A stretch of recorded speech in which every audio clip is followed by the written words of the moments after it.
조갑제 TV 시청자 여러분 안녕하십니까. 2020년 5월 4일 오후 1시 7분입니다.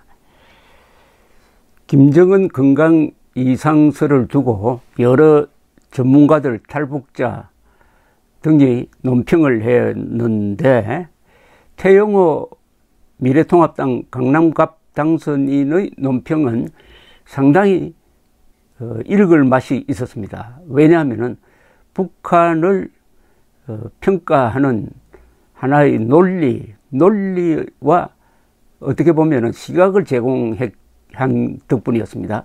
그래서 제가 몇 차례 태영호 씨의 입장문을 소개를 해드렸습니다. 태영호 씨는 우선 김정은의 건강을 바깥에서 알 수 있기는 매우 어렵다. 그 예로 1994년 김일성 사망, 그리고 2011년 김정일 사망 때 얼마나 평양에서도 모르고 있었느냐 하는 것을 예로 들면서 아주 신중한 접근을 했습니다. 처음에는 하나 이상한 것은 북한의 반응이 없다, 이렇게 바깥에서 김정은 중퇴설을 퍼뜨려도 북한의 반응이 없는 것은 이상하다는 정도였습니다. 그런 자세를 쭉 유지해 왔습니다. 이분이 한 번도 김정은이가 죽었다든지 중퇴가 확실하다는 입장이 아니었는데, 다만 CNN과 인터뷰를 하면서 김정은의 건강이 일어서거나 그럴 수 없을 정도일 것이다 라고 한 것, 그게 유일한 흠이었습니다. 그런데 김정은이가 5월 1일 순천 비료공장 준공식에서 나타났고, 그 다음날 북한 노동당 정권이 이를 발표한 다음에 여권에서 일제히 들고 일어나 가지고 태영호, 지성호는 사과하라. 지성호 미래한국당 당선자는 조금 더 나갔습니다. 김정은이가 죽었을 확률이 99%다라고 했습니다. 그러니까 태영호, 지성호 두 사람을 비판을 하고, 국회 상임위 때는 어디 위원회에 배치하면 안 된다는 이런 막말까지 쏟아져 나오고 있으니까 이 문재인 극성 지지층이 얼마나 괴롭혔겠습니까? 그래서인지 태영호 강남갑구 당선인이 오늘 페이스북을 통해서 사과를 했습니다. 국민 여러분께 사과드린다는 제목인데 이렇게 밝혔습니다. 김정은 등장 이후 지난 이틀 동안 많은 질책을 받으면서 제 말 한마디가 미치는 영향을 절실히 실감했다. 이유를 막론하고 국민 여러분께 사과 말씀드린다. 국민 여러분께서 저 태영호를 국회의원으로 선택해 주신 이유 중 하나가 북한 문제에 대한 정확한 분석과 전망에 대한 기대라는 것을 알고 있다. 기대가 컸던 만큼 실망이 컸을 것이라 생각한다. 왜 국민 여러분의 질책과 무거운 책임감을 뼈저리게 느낀다. 이번 일을 계기로 더욱 신중하고 겸손한 의정활동을 펼쳐나가겠다는 약속을 드린다. 이렇게 덧붙였습니다. 이 태영호 씨가 이 당선인이 아니었으면 이렇게 사과를 할 필요가 없었을 겁니다. 워낙 압박이 심하고 하니까 사실은 이 정도의 논평은 아주 합리적 논평입니다. 그런데도 사과를 한 것은 아마 이분이 자신이 국민들을 의식해야 할 정치인이 되었으므로 그냥 넘어갈 수는 없다는 판단을 한 것으로 보이는데, 어쨌든 이 아주 깔끔한 사과입니다. 깔끔한 사과입니다. 요사이 사전투표 조작설을 퍼뜨리고 있는 사람들은 자신의 이 음모론에 동조하지 않는 사람을 향해서 인신공격을 하는데, 이분들도 언젠가는 김정은 중퇴설이 사실이 아닌 것처럼 밝혀지는 그런 상황을 마주하게 될 것입니다. 그때도 이렇게 태영호 씨처럼 깔끔하게 사과할지 한번 지켜보겠습니다. 그런데 태영호, 지성호 당선자 사과할 필요 없다 라고 변호하고 나온 사람이 있습니다. 전역 전 국회의원입니다.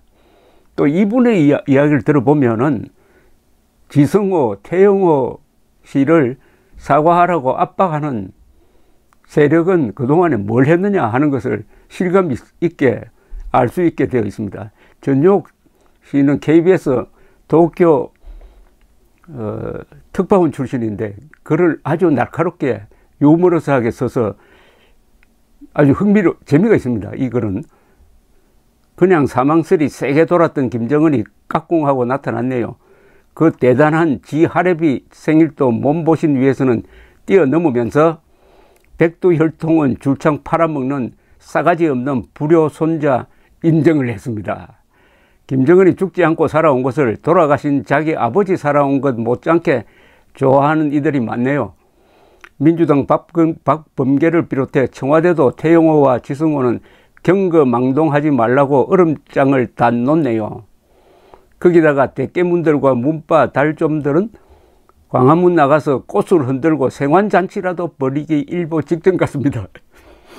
그러면서 태영호와 지성호 당선자에 대해서 그 입 다물라부터 시작해서 끈떨어진 이중첩자는 기본이고 거짓말만 해대는 빨갱이라고 그동안 그렇게 부들부들 떨었던 낡은 반공주의적 언어로 욕설을 해대고 있습니다. 그런데 우리 말은 바로 합시다. 태영호가 더 틀렸는가? 이 문재인 정권이 더 틀렸는가? 딱 산수를 해도 문재인 정권이 더 많이 틀렸지요. 지난해 하노이 회담 때는 청와대에서 뭐라 했지요? 김정은이 핵을 포기하고 미국의 체제 보장을 받아들일 것이라고 했어요. 하지만 태영호는 북한이 핵을 포기하는 일은 절대 없음이라고 했죠. 태영호 완판승이었죠. 김정은이 모습을 보인 곳은 순천 인비료공장 준공식입니다. 결국 김정은은 미국을 향한 관종입니다. 앞으로도 청와대 주사파들이 자주 쓰는 북한식 표현 그대로 가열차게 핵무기를 생산하겠다는 시위를 한 것이죠. 왜 문재인 정권과 박범계 그리고 대깨문들은 비핵화 절대 불가인 김정은의 행동에 대해서는 왜 입을 다물고 있죠?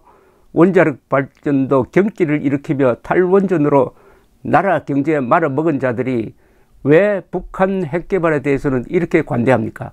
태영호, 지성호 당선자 잘못한 것 없습니다. 추측도 못합니까? 분명 정황은 매우 의심스러웠지요. 저도 김병헌이 분명 병고가 있을 것이라고 봤습니다. 그리고 뇌경색이 와서 20일 치료 후 아무렇지도 않은 척 나타난 것일 수도 있습니다. 170cm에 130kg 플러스 알파면 제 아무리 골든타임 걱정 없는 독재자라고 해도 심장마비나 뇌졸중 등등 그 가능성 얼마든지 있는 것이죠. 김정은의 깍꿍은 성인병 종합 세트인 김정은의 유고에 대한 예고편인 것은 분명한 것이니까요. 이렇게 적극적으로 변호를 했습니다. 태영호 씨의 사과를 보면서 그래도 우리가 북한 정보에 대해서는 앞으로 신중할 필요가 있다는 것은 느끼게 됩니다. 왜냐하면 이렇게 쏠리고 있는 가운데서도 아니다. 김정은 건강 문제에 대해서는 모른다고 봐야 된다. 요사이 이런 세상에서는 모르는 사람이 나는 모른다고 하는 게 장점인 그런 세상이 된 것 같기도 합니다. 한국 사람들은 뭘 모른다는 걸 수치로 합니다. 그래서 잘난 척하게 됩니다. 잘난 척하다 보면은 자기가 아는 것보다 더 많은 것을 아는 것처럼 해야 됩니다. 그리고 모른다고 하면은 마치 자기가 못난 사람인 것처럼 이렇게 착각을 해요. 가장 슬기로운 사람은 모르는 것을 모른다고 하는 사람입니다. 그 사람이 바로 현자입니다. 현자. 근데 태영호나 지성호 두 분은 이제 정치인이죠. 정치인의 한마디 한마디는 이 유권자와 연결이 됩니다. 특히 지지자와 연결이 됩니다. 과거 같으면은 고집을 피울 수 있지만은 정치인은 그렇게 하면 표가 떨어진다는 계산을 해야 되니까 이게 이분과 같은 사과, 뭐 사과할 필요도 없는 것 같은데 사과를 하는 이런 일이 벌어집니다. 그러니까 정치는 정치 논리가 있습니다. 운동권 하는 사람이 정치판에 들어가서 운동하는 식으로 정치해본들 안 됩니다. 기자가 언론 활동하듯이 정치판에 들어와서 해봐도 안 됩니다. 정치는 정치 나름대로 논리가 있고 거기에는 또 정치 전문가들이 있다는 것을 우리가 인정하고 정치인이 되면 그 논리에 순응할 수밖에 없다는 것이 태영호 씨의 사과 입장문의 교훈이 아닌가 이렇게 생각됩니다.